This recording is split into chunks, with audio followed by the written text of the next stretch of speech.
Hey folks, and welcome to the Pipnotic Symposium for the 18th of May 2023. I just want to show you a little bit about buy and sell zones, the update that I have been working on. I finally found the bug. There was a bug in it that was a real nightmare to find. I didn't have my glasses on, so I'm still in denial about using glasses, reading glasses, which resulted in 3 days of bug finding. And then yesterday, finally, I had a hunch and I followed it and I managed to find the bug, which is really, really good. So now the robot is running beautifully. And what it's doing is it's looking for these patterns that I discussed yesterday where we have an area of supply or demand. Let's say demand, price goes up.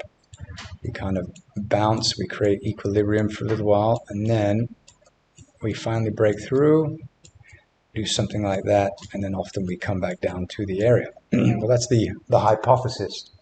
And so, I mean, this would be the area. So we'd have the parent and the child here, like so, and then we'd have an area of demand that would be formed. So let's assume for a second that this is the area of demand, and this is kind of the period of release, so from here to here. And then the hypothesis is that once price establishes an area of demand, for example, let's just use this one for example, just like this, the price goes up and it very often comes back down and rebalances the price inefficiency before it continues higher. And it doesn't always work. I mean, this one we had here, it didn't come back very far, but we still would have been in the trade.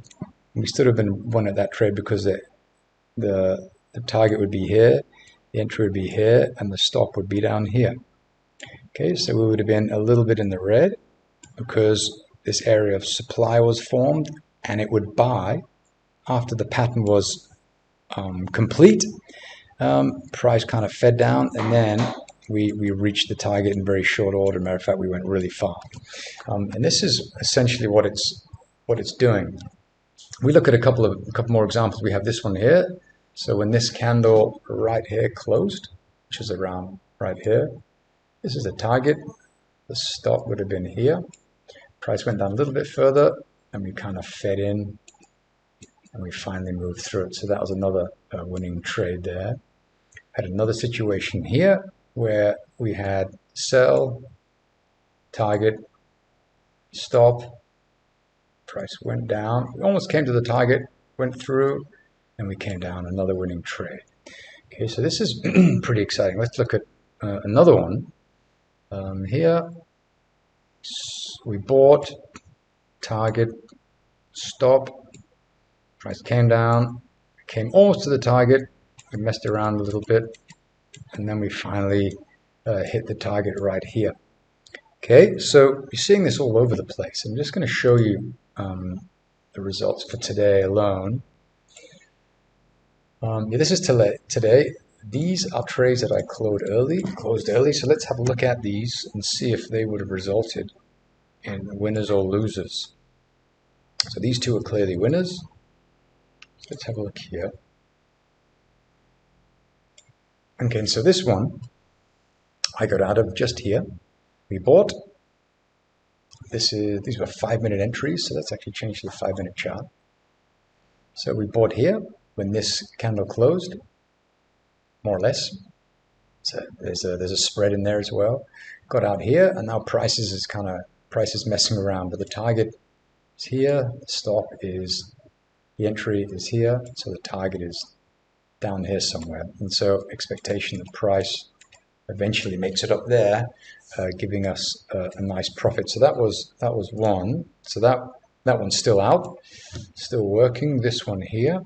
So we wanted to, yeah, so we bought here, buy, target, stop.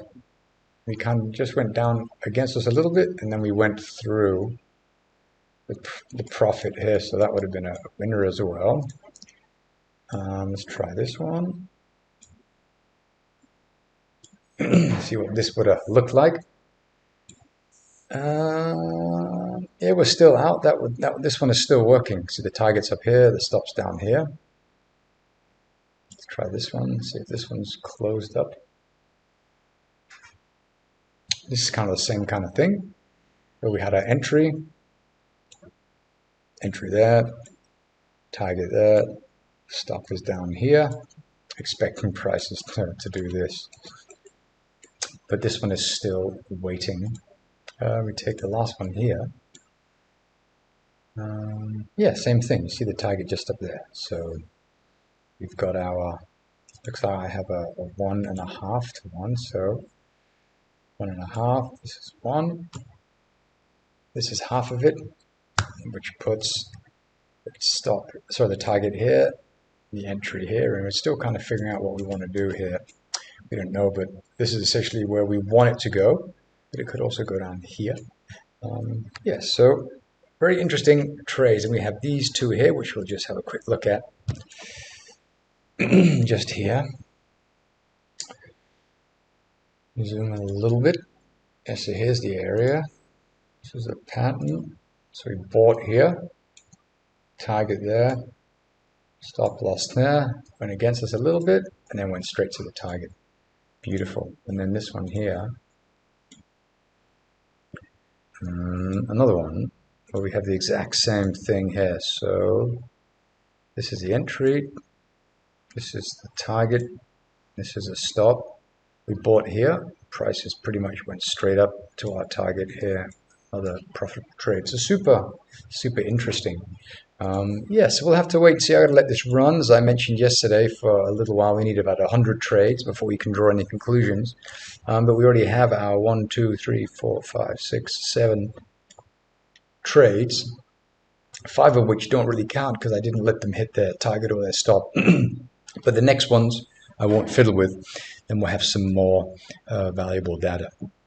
All right, so that was a quick update from me regarding the third mode of the buy and sell zones robot. And just to reiterate what they are, mode number 1 is limit order mode, where you have an area of demand, for example, or supply. Price goes up, it leaves. It puts a limit order here, prices come back, we get filled, and then we hit our target, which is somewhere up here. That's mode number 1, which is the default mode. Mode number 2 is a little bit different, where price moves up to an area, moves sideways, we break out, and if we anticipate the price is not going to come down here, then we buy here, we put our stop around here, and our target up here. So price goes up, we maybe come back a little bit, but then we continue riding the momentum until we reach our target. That's mode number 2. And mode number 3 is similar to mode number 2, the only difference being that price moves up, we create an area, we have this price imbalance, and then we sell into this price inefficiency, expecting prices to move back down, okay? Because we have liquidity void here, thin liquidity, so prices will likely have to move to the origin of that area there in order to seek the liquidity required to drive prices higher. So this is just capitalizing on like the natural underlying market behavior, the results of which look pretty promising. So the version that we currently have in production is version 1. Sorry, is version 1 with mode 1, and the version that's coming out soon will have mode 2 and mode 3. These two are still being tested right now, but both of them are looking very promising. Okay, good. I'll leave it at that. If you have any questions, let me know. Thanks for watching.